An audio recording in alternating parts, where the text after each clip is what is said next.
Граѓаните со позитивна оценка за мерките на владата, Организацијата на потрошувачи го поздравува потекот трговците незадоволни. По одлуката на владата да се ограничат маржите и да се замрзнат цените на дел од производите, граѓаните очекуваат цените конечно да паднат. За поздравување, затоа што има многу народ со мали лични примања. Па добра, треба да.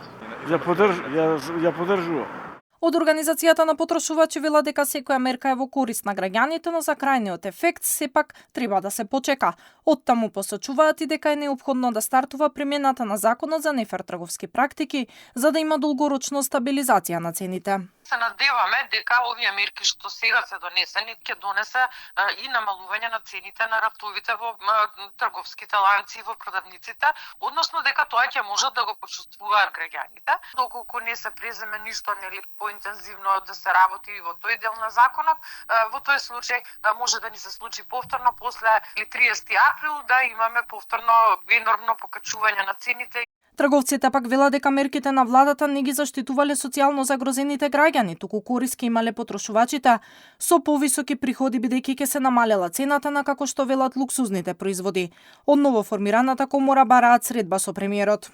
Бараме итна средба со премиерот и министерот за економија и труд за да ги разгледаме последиците од овие одлуки да ги земе предвид аргументираните предлози на компаниите од трговската дејност. Овој наш став од неофицијални извори го делат или го поддржуваат сите компании што се занимаваат со трговска дејност. Од владата вела дека е добро што комората има став, но нивен приоритет е заштитата на животниот стандард. Наш прв приоритет и грижа е животниот стандард на граѓаните, затоа очекуваме од сите чинители поголема одговорност. Сакаме да информираме дека постојат официјални канали за поднесување на барање со наведување на причините за итна средба, која доколку го добиеме, ќе го разгледаме и ќе информираме јавноста.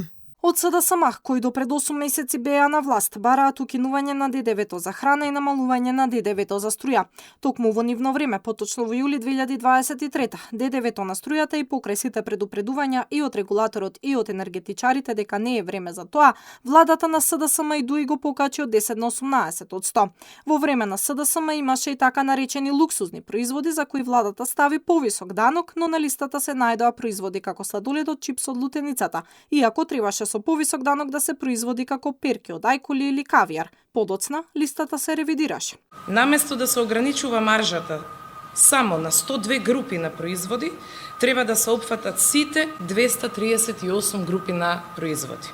Владата на седница пресече и одлучи 10% бруто профитна маржа да има за 55 производи, а 15% на 39 прехрамбени производи.